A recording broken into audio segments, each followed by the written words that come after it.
حضرت علی رضی اللہ تعالیٰ عنہ نے ایک جنگ میں کافر پہلوان پر غلبہ حاصل کرنے کے بعد تلوار سے اس کا سر تن سے جدا کرنے والے تھے کہ اس نے روح انور پر تھوک دیا۔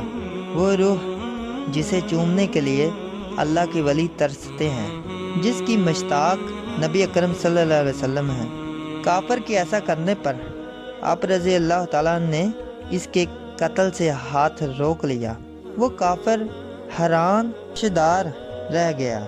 اس کا خیال تھا کہ میرے اس عمل سے آپ مزید غصے میں مبتلا ہو کر میرا کام جلد از جلد تمام کر دیں گے، مگر آپ نے ایسا نہ کیا۔ وہ مسلمان ہو گیا۔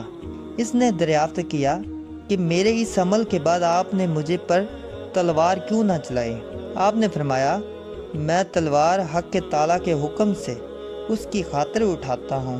میں حق کا شیر ہوں، صبر و انصاف کا وہ کو گراں ہوں جسے تیز ہوا اپنی جگہ سے نہیں ہلا سکتی۔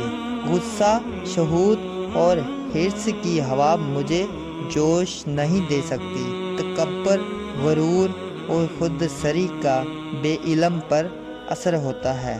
غصہ بادشاہوں پر حکمران اور ہمارا غلام ہے۔ میں مجسمے اللہ کے لیے ہوں۔